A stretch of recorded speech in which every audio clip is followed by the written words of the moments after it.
Fawn and Matt. We're an interracial couple with 2 kids wanting to do something that highlights the power of friendship and what it means to be in the company of true friends. We're going to move our society away and out of the loneliness epidemic and into a friendlier, happier world. Welcome to our friendly world. Better, stronger, together.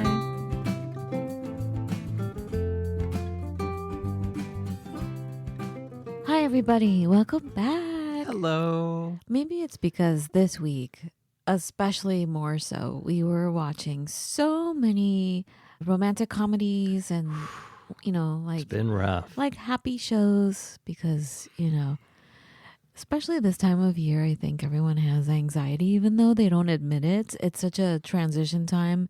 It's almost like a new year when you're starting to smell the sense in the early morning of, wait a minute, this doesn't smell like summer anymore. You know what I'm saying? A smell of a change or something coming, and people freak out and kids go back to school. Colleges are opening up again for the new year. Honestly, for me, it's an exciting time. Me too. I don't tend to feel anxious about this time of year. I always used to tell people October is like my month. That's the month I shine. The thing is but we've talked about this, that the collective, as a collective, people do freak out, right? Because it's like, oh my. Winter is coming. It's evolutionary. Right.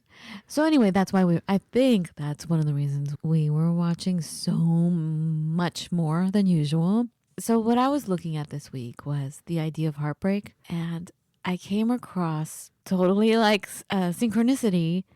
Carolyn Mace was talking about it. She was talking about heartbreak, actually. I don't think it was the focus of the whole lecture she was giving, but this is what I got. Mm-hmm. And it reminds me of, what is it in the Japanese culture when you break something and you mend it again? What is that? Do you know what I'm talking about? Right, but they mend it with gold, right? Right. Yeah, I butcher everything, and I always get confused with... Well, just tell us the concept.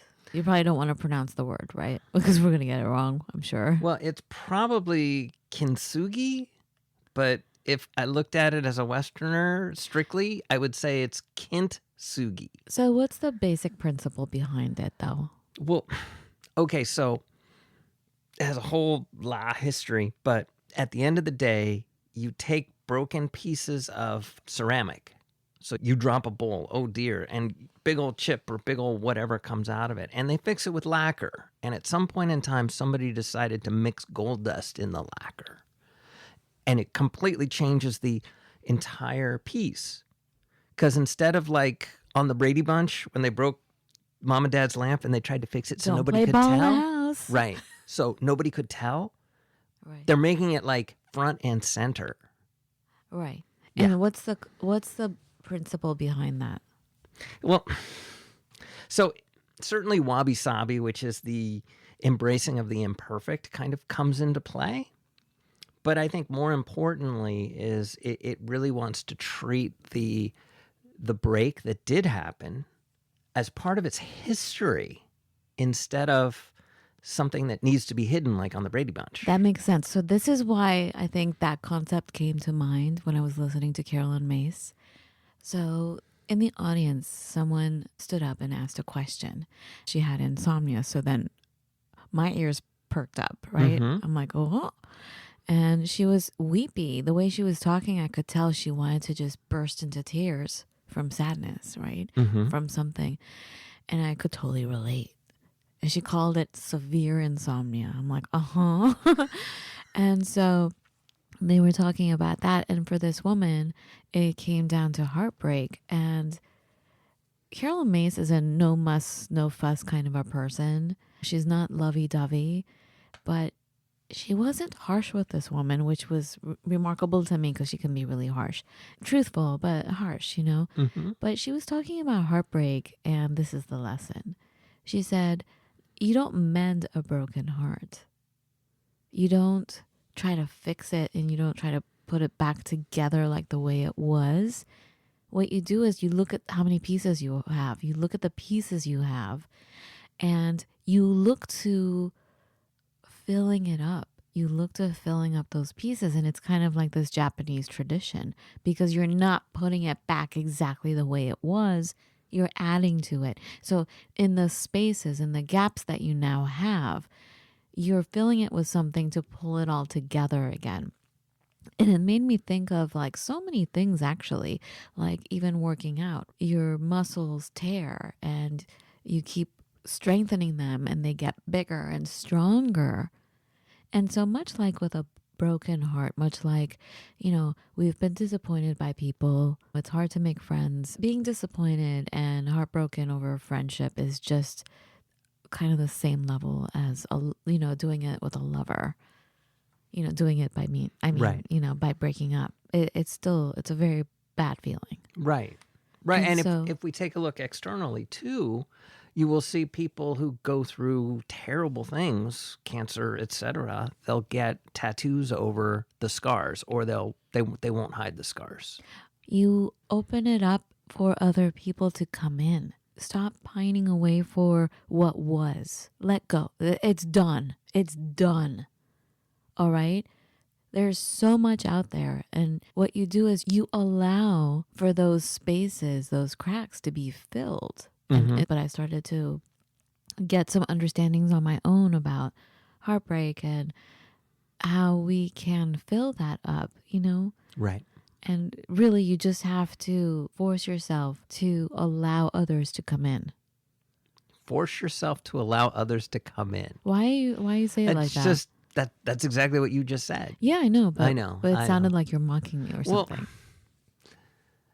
I would say on some level you do need to like force yourself out of whatever your routines are, because you're going to be constantly reminded of the familiar, which unfortunately, if in the case of heartbreak, isn't part of your reality anymore. So I understand that, but I'm saying force yourself because the tendency is to close off. right. Yes. So you have to force yourself to allow others to come in because you're thinking, I'm never going to do that again. I'm not even going to put myself in a situation to have someone do that to me again. So I'm not going to put myself out there. So yeah, you do have to force yourself to. Okay. What? Do you understand what I'm saying? I do. So it reminds me of, okay, so just talking about this week. So you're off to a new venture. And I know that in the past you've gone to certain meetups and it's been disappointing, right? Right. And I expect And this to it's the perhaps same- be similar. But it's the same thing. Allow for the good to come in. Allow for it. Don't be closed off by a bad experience. Right. And I agree. And yeah, So tell our friends what you're going to do today. Oh my God. Okay, so for all you non-computer programmers, which of course is 99.99999% It doesn't matter. of folks, It doesn't matter. You don't. It's not about being a I'm programmer. gonna go hang out with computer programmers today in a meetup. You're basically going to a meetup. It's a meetup, It's a but it's meetup. for programmers. It's going out there to do something you're interested in, to be a part of, to meet people that are like-hearted. Right. Yes. Absolutely. And we're gonna see how that goes. But I have to be there right at when it starts, because that's when everybody introduces themselves. Okay, so we have to hurry. So, anyways, so yeah, so I'm excited, but by the same token, I also want to make sure that it's almost like, once again, it's like a first date, it's like a job interview, it's like an everything else. I want to make sure I put my best foot forward. Why? Why can't you just be yourself? You absolutely can, but you shouldn't be that version of yourself that wears a torn shirt. It's too much pressure. It's too much pressure. Be yourself. It takes too much effort to pull everything together and make sure your collar's straight. That's because I was taking photos of Matt earlier this morning and I couldn't get his collar to be A straight. completely unrelated purpose. But anyway, what I'm saying is it takes too much effort. And I think you just cut the BS by just being yourself. And I think it attracts people to you more. I keep interrupting him. He's getting upset. Now I forgot what I was going to say. What were you going to say? I broke your key. No, what I was going to say is you need to do more than the minimum amount of effort, but you still need to represent yourself as perhaps a slightly better version of your day-to-day self, as far as how you look. So like today, for instance, I'm not wearing holey jeans. My shirt is clean because I've got some stainy shirts, and the collar itself doesn't have any like the weirdness to it. Tears. Now I always wear every single day. I wear like an Oxford shirt, but I picked the one that's not thrashed. We need to go shopping. No, Matt. we don't. Yes, we do.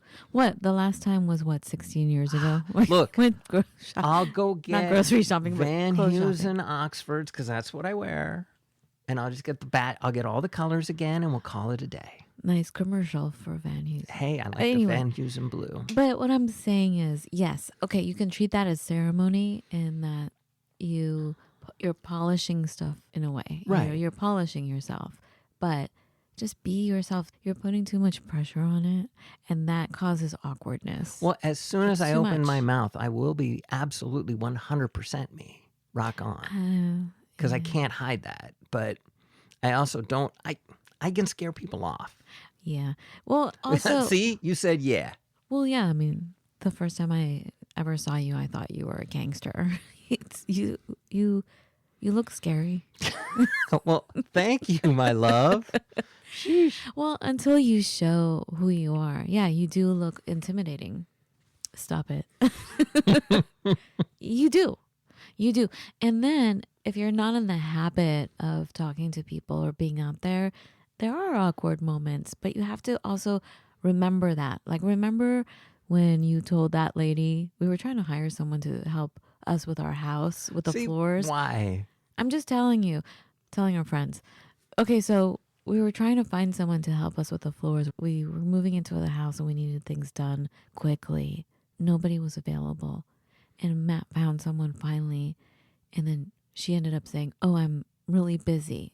It was her own business. Mm-hmm. And we understood business and having our own business. So we understood that that's wonderful. And you said, "Good for you." But she heard it as the most sarcastic. Good for you, bad for me. Like, she just took it in a rude, she thought you were being rude on Right. purpose. Like, good for you. But You I know? didn't say it like You didn't, but that's how it came I know, across. I So you know. have to be careful of tone. I know. And that's why, oh my goodness, I am so yesterday, right? I'm with the youngest. We roll up to Dunkin' Donuts. We pull in right next to this Jeep. And this guy at this Jeep had like, oh my, I don't even know, like the antenna for like his CB, I guess. I don't know.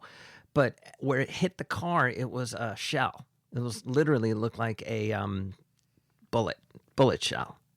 And I was right next to him. He was standing right there. He's going to do something to his car.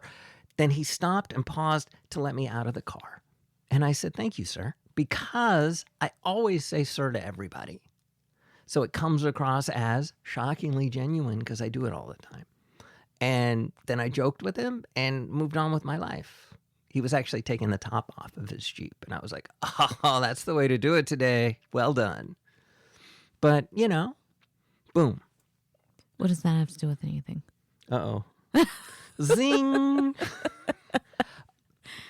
Oh, I can communicate with anybody. I'm That's very true. conscious That's now, true. and I'm extremely But, taking don't be my time, surprised. genuine and good. Okay, So but I've you know grown. what? I've even grown. that you're putting too much pressure on yourself because you're like, "Oh, I know better now." But those things happen to everyone. Those good for you moments happen to everyone. So I'm just saying. So when does it happen to you? All the time. Well, can we I'm start sure. citing that instead of always citing mine? Well, I speak to less people now than you do. So I don't know. I'm always at the computer now. So I don't know.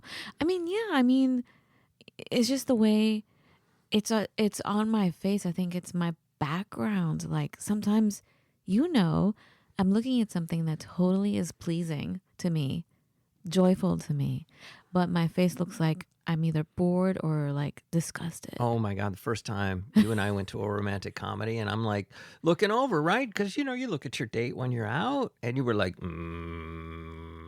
But inside, I was so joyful. I was you so were, happy. Yeah, my face it was doesn't. really funny. I'm just saying, my face doesn't always match my emotions. I know. And also, my face does match my emotions. Oh So dear. that means I can't, if I don't like you, I cannot hide it. I cannot fake it. Oh my God. Anyway, I'm just saying it happens, right? And if you're not used to going out all the time, Hmm. or if you're not used to throwing a party and you're not used to baking or you're not used to entertaining, Right. yeah, when you have that party, it's going to be horrible and stressful because you're not used to it. So what if the cake falls on the floor and slides around? Oh well.